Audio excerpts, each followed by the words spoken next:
اشارہ ملتا ہے کہ جو اپنی زبان پہ قابو رکھے گا اور اسے اللہ کی یاد سے تر رکھے گا اس کا دین سلامت رہے گا۔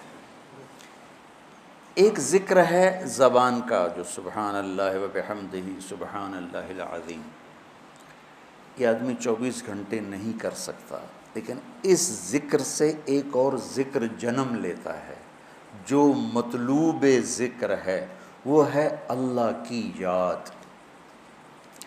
ذکرہ کا مطلب یاد کرنا ہوتا ہے، اور یاد کا تعلق زبان سے نہیں دل سے ہے۔ پہلے دل میں یاد آتی پھر زبان پہ ادائیگی ہوتی ہے۔ ابھی آپ سب کو گھر یاد آ رہا ہے، دیکھ کیسے سبحان اللہ نکلا ہے۔ تو کیا خیال ہے کہ آپ سارے بیٹھ کے تسبیح پڑھ رہے ہو، گھر جانا گھر جانا گھر جانا گھر جانا، کہ دل کی ایک کیفیت ہے۔ تو یہ جو دل کی کیفیت ہے اس کو ذکر کہتے ہیں۔ جس کو 24 گھنٹے یہ نصیب ہو جاتا ہے وہ 24 گھنٹے ذکر والا ہے، اور یہی ذکر اصل ہے۔ پہنچنے کا ذریعہ ذکر لسانی ہے کہ ہم کثرت سے قرآن کی تلاوت اور اللہ کی حمد و ثنا کو اپنی زبان پہ لائیں۔ لاتے لاتے لاتے جب دل میں ہر وقت اس کی یاد بس جائے گی، پھر زبان سے کہے بغیر سبحان اللہ کا اجر ملے گا، الحمدللہ کا اجر ملے گا، اللہ اکبر کا اجر ملے گا، لا الہ الا اللہ کا اجر ملے گا، سبحان اللہ و بحمدہ اور سبحان اللہ العظیم کا اجر ملے گا۔ وہاں تک پہنچنے کے لیے یہ الفاظ کلمات ذریعہ اور سبب ہیں۔ تو جو اپنی زبان کو بچوں سنبھال لے گا، جو اپنی زبان کو سنبھال لے گا، جو اپنی زبان کو سنبھال لے گا، اس کے رشتے سلامت، اس کا گھر سلامت، اس کا دین سلامت، اس کی دنیا سلامت، اس کا علم سلامت، اس کی ہر شے سلامت رہے گی۔ حضرت لقمان علیہ السلام کا فرمان ہے کہ بیٹا میں چپ رہنے پہ کبھی نہیں پچھتایا،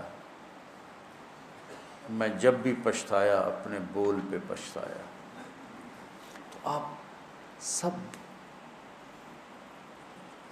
بچوں کو میری یہ درخواست ہے، من سکت بولو سلم، من سکت سلم، من سلم نجا۔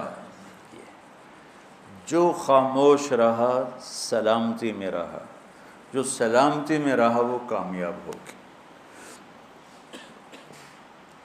آپ نے حضرت ابو ذر غفاری سے فرمایا، ابو ذر الا انبئک بعملین خفیف مؤونتہما عظیم اجرہما والذی نفسی بیدہ لم یأت الثقلان بمثلہما۔ ابو ذر تمہیں دو کام بتاؤں جو کرنے میں آسان اور اجر میں ان کا وزن بے شمار، روزات کی قسم جس کے قبضے میں میری جان ہے، قیامت کے دن بہت تھوڑے لوگ ہوں گے جو اس کو لے کر آئیں۔ کہ یا رسول اللہ کیا؟ کہ ایک زبان اور ایک اچھے اخلاق، ایک چپ رہنا، السکوت۔ آپ نے کہا سکوت، آپ کا سکوت سے مراد یہ نہیں تھا کہ بات ہی نہ کرو، شر میں تمہاری زبان ساکت ہو جائے، اور اچھے اخلاق۔